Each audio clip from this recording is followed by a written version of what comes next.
Assalamualaikum warahmatullahi wabarakatuh.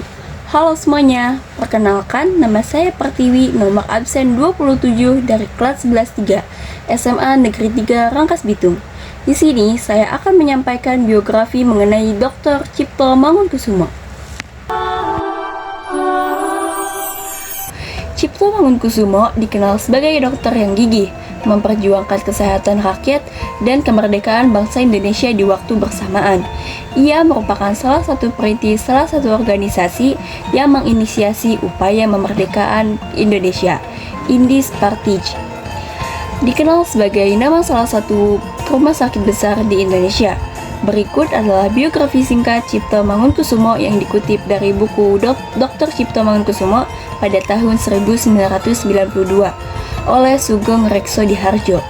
Dr. Cipto Mangunkusumo atau yang lebih dikenal sebagai Cipto Mangunkusumo adalah pria kelahiran Jepara pada 4 Maret 1886.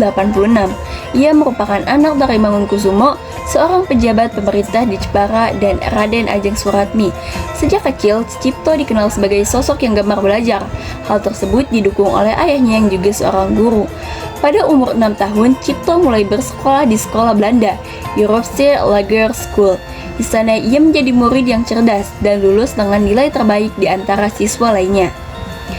Cipto kemudian melanjutkan pendidikan ke sekolah Tootopleiding van Indische Artsen atau disebut juga sebagai Stovia, sebuah sekolah pendidikan dokter bagi rakyat pribumi pada zaman Hindia Belanda. Cipto menghabiskan masa mudanya di Stovia dengan belajar ilmu kedokteran dengan gigih.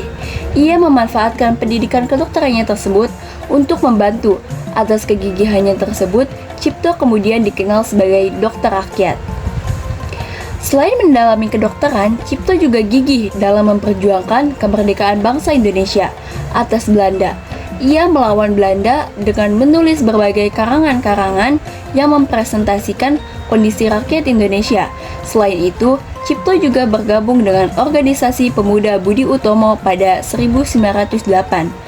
Awal perjuangan Cipto Mangunkusumo dimulai sejak dia sering menulis karangan yang menceritakan tentang berbagai penderitaan rakyat akibat penjajahan Belanda.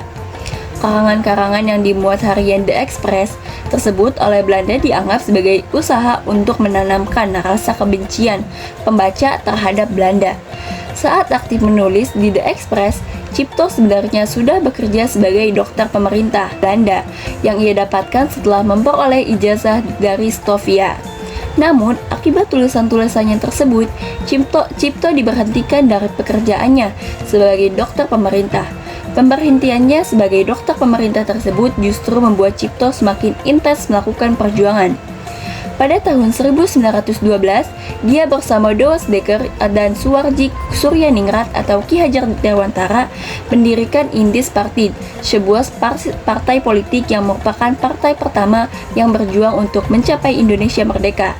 Cipto bersama para pejuang lainnya kemudian membentuk Komite Bumi Putra secara khusus untuk memprotes rencana pemerintah Belanda yang ingin merayakan bebasnya Belanda dari penjajahan Prancis.